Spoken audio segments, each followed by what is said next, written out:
Feliz día para todos. Esta grabación corresponde a la segunda parte de la clase de Biología Periodontal. Mi nombre es Tabata Rojas Marín, soy profesora adscrita a la Cátedra de Periodoncia de la Facultad de Odontología de la Universidad Central de Venezuela y este video está dirigido a nuestros estudiantes de segundo año que cursan la materia Periodoncia 1. El contenido de la segunda parte de la clase de Biología Periodontal, donde vamos a desarrollar el tejido que conforma el periodonto, que es la encía, se basará en su definición, las características clínicas o macroscópicas de la encía libre, el surco gingival, la encía adherida y la encía papilar, para posteriormente describir las características histológicas o microscópicas del epitelio gingival y del tejido conectivo.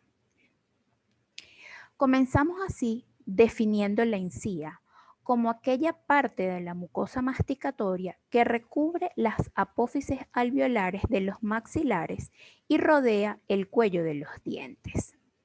Este tejido o esta encía va a adquirir su forma y su textura final con la erupción de los dientes.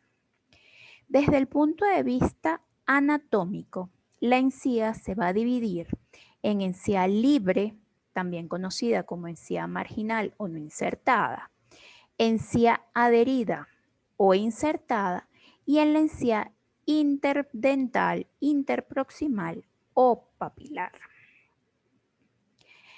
La encía libre corresponde al margen terminal o borde de la encía que rodea a los dientes a modo de collar. Dentro de sus características clínicas vamos a encontrar que ella presenta un color rosa coral. Tiene una superficie opaca, es de consistencia firme y tiene una forma festoneada siguiendo el cuello de los dientes. En las caras vestibulares y linguales de la encía libre, ella se va a extender desde el margen gingival o desde la cresta de la encía libre en sentido apical hasta una depresión lineal superficial conocida como el surco gingival libre, el cual se va a poder observar en aproximadamente 50% de los casos.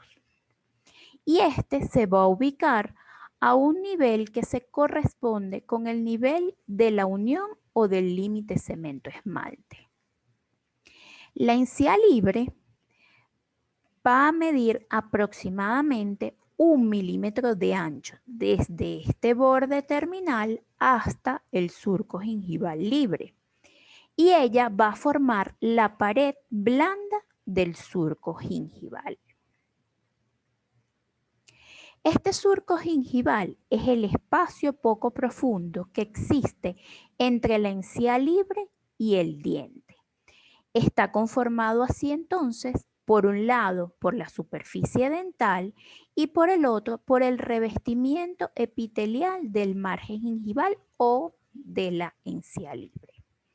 Este espacio tiene forma de V o de V y apenas va a permitir la entrada del instrumento conocido como sonda periodontal. Su profundidad en estado de salud es mínima y en condiciones de absoluta normalidad es de 0 o casi 0. Sin embargo, esta condición de absoluta normalidad solo puede darse en animales o en estudios de experimentación, los cuales se colocan libres de microorganismos. La evaluación clínica de la profundidad del surco gingival es un parámetro de diagnóstico importante y la maniobra clínica usada para determinar la profundidad es introducir la sonda periodontal a nivel de este surco y estimar la distancia que penetra dentro del mismo. Al realizar esta evaluación podemos obtener dos tipos de profundidades: la profundidad histológica o biológica y la profundidad clínica o de sondeo. La profundidad histológica del surco no tiene que ser y no es exactamente igual a la profundidad que se realiza con el sondaje. En las personas o en los humanos, esta profundidad de sondaje en el surco gingival clínicamente normal va a medir entre 1 a 3 milímetros. Entonces, esta medición es la distancia que va a existir desde el margen gingival al extremo coronal del epitelio de unión y solo puede medirse histológicamente, mientras que la profundidad clínica va a ser la distancia a la que la sonda periodontal pueda penetrar dentro del surco. Esta medición está limitada por diferentes factores, como son el tamaño de la sonda periodontal, la fuerza con que se introduce el instrumento, la dirección de inserción de este instrumento dentro del surco, la resistencia de los tejidos o que tengan los tejidos y la convexidad de la corona anatómica. La encía adherida, también conocida como encía insertada, va a ser la continuación de la encía libre en sentido apical y se va a separar de la mucosa alveolar por una línea reconocible que es la línea o unión mucogingival. Esta línea de demarcación entre la encía y la mucosa alveolar se encuentran en las superficies vestibulares de ambos maxilares. En el paladar, esta línea no existe o no es visible, ya que no se observa una clara división entre la mucosa del paladar duro, que está firmemente adherida al hueso, y la encía libre. Entre las características clínicas tenemos que este tipo de encía es firme y resistente. Está unida firmemente al periósteo subyacente por las fibras del tejido conectivo y por esta razón es comparativamente inmóvil cuando la relacionamos con la encía libre. Su ancho es variable en toda la cavidad bucal y resulta otro parámetro clínico importante en su medición. ¿Cómo se mide esta encía adherida? Es la distancia que va a existir entre la unión o la línea mucogingival y el surco gingival libre. Esta medición no debe confundirse con la cantidad de encía queratinizada, ya que esta incluye la medición de la encía libre. Esta zona o esta encía presenta, como anteriormente acabamos de decir, un ancho variable en las diferentes personas y en las diferentes zonas de la misma boca. Por lo general, la zona de encía adherida, es más ancha en el maxilar que en la mandíbula y suele ser mayor en la región incisiva, siendo de 3.5 a 4.5 milímetros en el maxilar y de 3.3 a 3.9 en la mandíbula. Y va siendo menor a nivel de los segmentos posteriores, donde el ancho mínimo aparece en el área del primer premolar, aproximadamente de 1.9 milímetros a nivel superior y de 1.8 milímetros a nivel inferior. La unión mucogingival va a permanecer invariable para toda la vida. Por lo tanto, las variaciones en el ancho de esta cantidad de encía adherida van a ser producto de modificaciones en la posición del margen gingival. En la zona lingual, la encía insertada va a terminar en la unión con la mucosa lingual a nivel de la mandíbula, en continuación con la mucosa del piso de la boca. Y a nivel del maxilar, esta encía insertada, como acabamos de ver, se va a combinar de forma imperceptible con la mucosa del paladar, que es igualmente firme y resistente. Otras características clínicas de la encía adherida son que ella va a tener igualmente un color rosa. Suele mostrar un punteado delicado que le da un aspecto de cáscara de naranja. Pero solo este aspecto o esta textura la vamos a poder ubicar o va a estar solamente presente en un 40% de los pacientes adultos.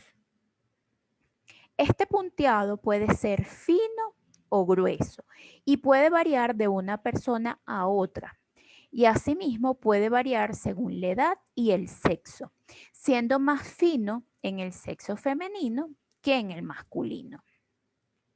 En esta encía también podemos apreciar frecuentemente pigmentaciones que van a ir desde el pardo claro al negro. Y el tono va a ser cuestión de variación individual y de manera irregular o uniforme. Los estudios demuestran que esta pigmentación de la encía es frecuentemente presente en personas de raza negra, orientales e hindúes y en blancos de ascendencia mediterránea. La encía papilar o interdental va a ser aquella encía que va a ocupar el nicho gingival, que es el espacio interproximal debajo del área de contacto del diente. Forma las papilas gingivales, que son de importancia especial en la evaluación clínica, puesto que son las primeras y más exactamente indicadoras de enfermedad periodontal. La encía papilar puede ser de forma piramidal o con forma de col. Estas formas están determinadas por las relaciones o los puntos de contacto entre los dientes, el ancho de las superficies dentarias proximales y el curso de la unión cemento-esmalte. En caso de presencia de diastemas o separación entre los dientes, este tejido interdentario no va a formar una cresta, sino un reborde, se va a ver de forma redondeada y a veces con una superficie cóncava, pero que se debe encontrar firmemente adherida al hueso y no va a haber o no se va a llamar papilas interdentales. Este tipo de encía a nivel de los dientes anteriores va a tener forma de una estructura piramidal simple con la papila a nivel del vértice inmediatamente debajo del punto de contacto y su base en sentido apical.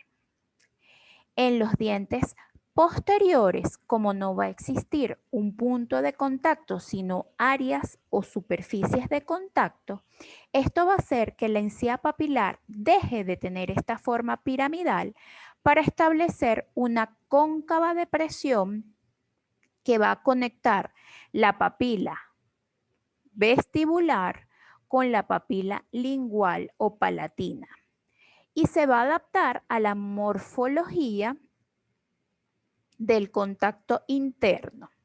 Ambas papilas, la vestibular y la lingual o palatina, van a estar separadas entonces por una entidad llamada col, el cual es descrito como una forma de tienda de campaña floja con dos picos. De esta manera, las papilas de los dientes posteriores pueden tener una forma triangular vistas desde lateral, pero forma cóncava si las vemos desde proximal. Resumiendo entonces las características clínicas de la encía normal, tenemos entonces que su color va a ser rosa coral, pero que este puede variar según el grado de irrigación, queratinización, pigmentaciones y espesor del epitelio, por lo que lo más importante es que el color sea de forma uniforme. La consistencia debe ser firme y más la zona de la encía adherida, que debe estar firmemente unida al hueso subyacente. El contorno es en cuanto a las papilas, que ellas deben llenar los espacios interproximales hasta el punto de contacto.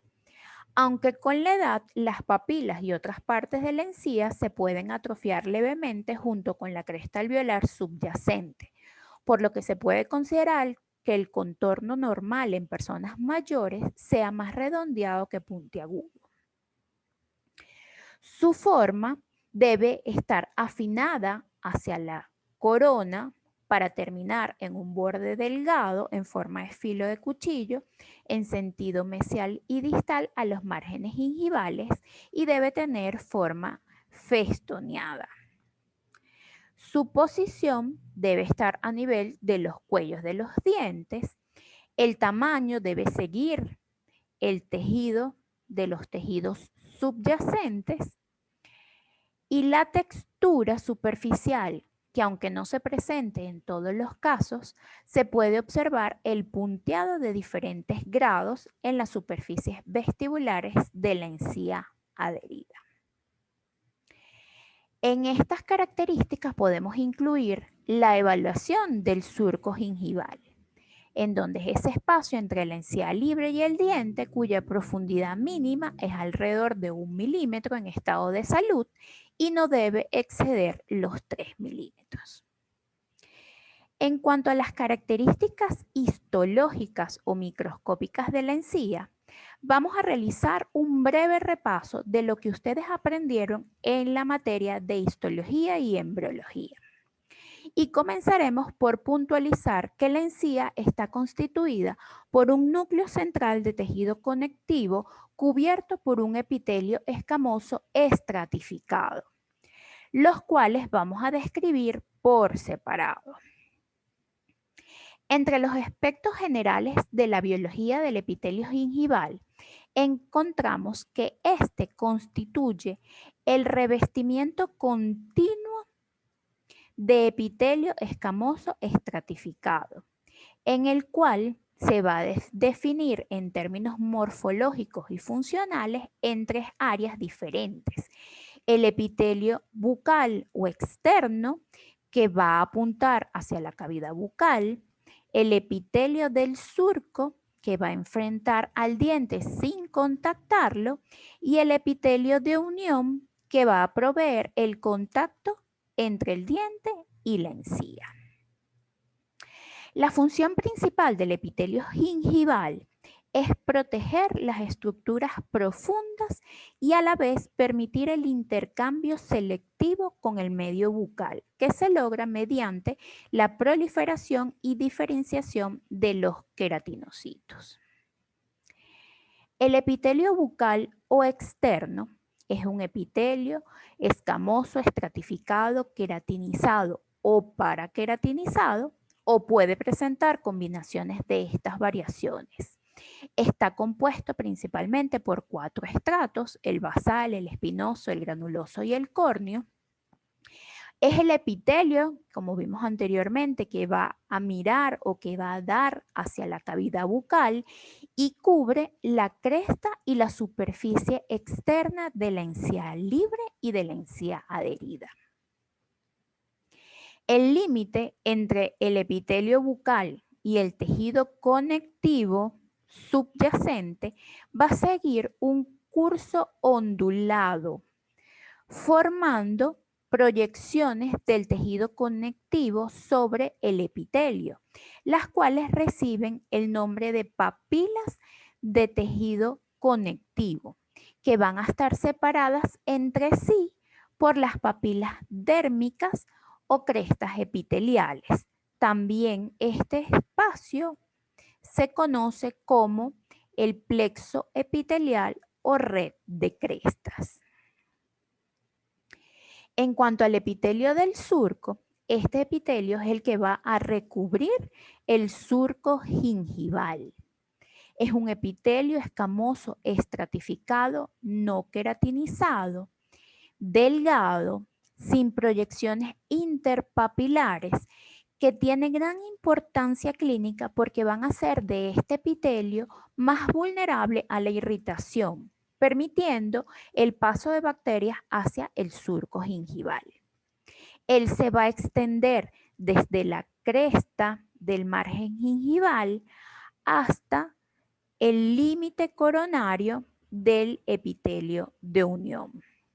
Al igual que otros epitelios no queratinizados, va a carecer de estrato granuloso y de córneo, y a pesar de las diferencias de las características morfológicas y clínicas de este epitelio con respecto al epitelio externo, él tiene la capacidad de queratinizarse si se revierte o se expone a la cavidad bucal, o si se eliminan por completo los microorganismos que están dentro del surco, a diferencia del epitelio externo, que pierde su queratinización cuando entra en contacto con el diente.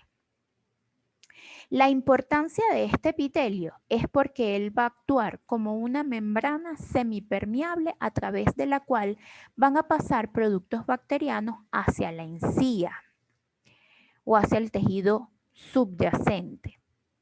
Sin embargo, es menos permeable que el epitelio de unión. En cuanto al epitelio de unión, así como el epitelio del surco, este es un epitelio delgado que carece de papilas epiteliales. Va a constar de una banda a modo de collar de epitelio escamoso, estratificado, no queratinizado.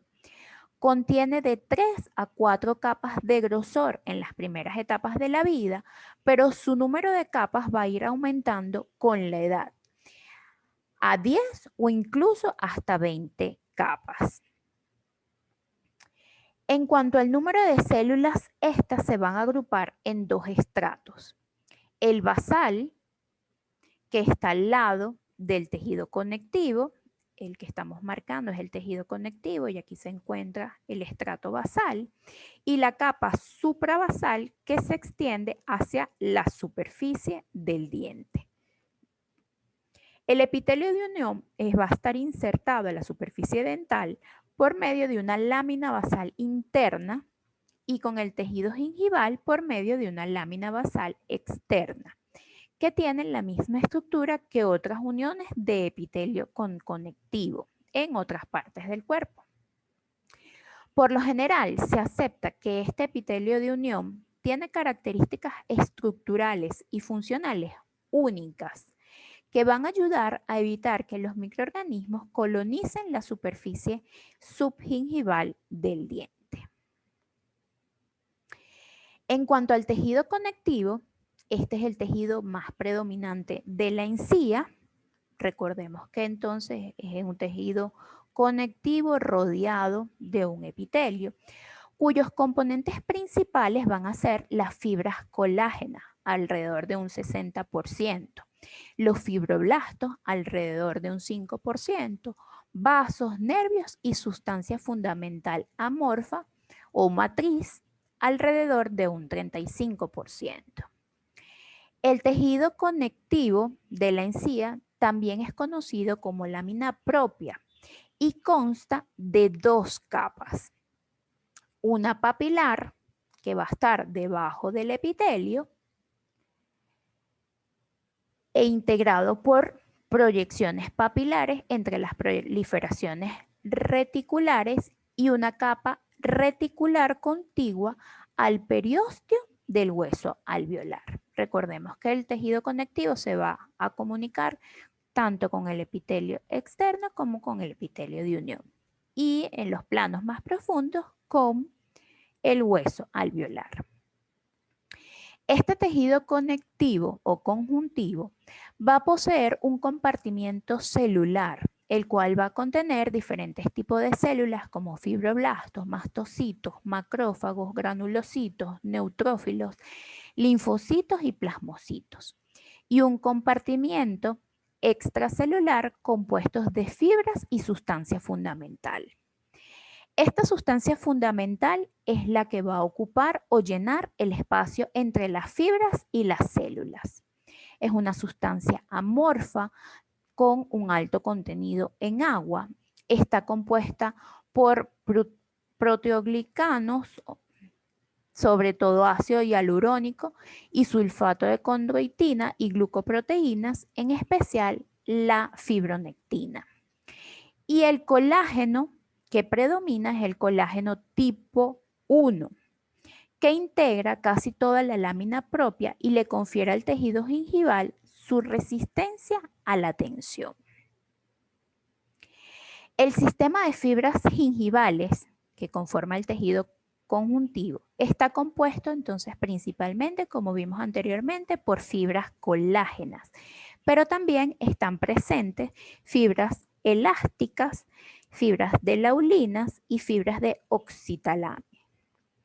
Estas fibras gingivales poseen tres funciones principales, que son asegurar firmemente la encía libre contra el diente, proporcionar la rigidez necesaria para soportar las fuerzas de la masticación sin que sean apartadas de la superficie dentaria, y unir la encía libre con el cemento de la raíz y la encía adherida contigua. Estas fibras gingivales a nivel del tejido conectivo se van a dividir en 4 grupos: las dentogingivales, las transeptales, las dentoperiósticas y las circulares. Aunque muchas de estas fibras van a estar distribuidas irregularmente en toda la encía, las fibras tienden a estar dispuestas en grupos de haces con una clara orientación. Así tenemos entonces que las fibras dentogingivales se encuentran en las superficies vestibulares, linguales e interproximales. Ellas van a estar insertadas en el cemento del diente justo debajo del epitelio de unión y se van a proyectar desde este cemento en forma de abanico hacia la cresta gingival y la superficie externa de la encía libre. Las fibras transeptales van a estar localizadas a nivel de los espacios interproximales y ellas se van a extender entre el cemento supraalveolar de un diente, corriendo a través o por encima del tabique interdentario hasta el cemento del diente adyacente. Las dentoperiósticas van a estar incluidas en la misma porción del cemento que las fibras dentogingivales, pero estas van a tener un curso igual en forma de abanico, pero apical y sobre la cresta ósea, vestibular y lingual. También van a terminar a nivel del tejido de la encía, pero a nivel de la encía adherida. Y las fibras circulares van a ser haces de fibras que van a seguir un curso dentro de la encía libre en forma circular, que van a rodear al diente como un anillo. Para este tema, la bibliografía recomendada se encuentra en el texto de Periodontología Clínica de Carranza en su 11ª edición en el capítulo 4.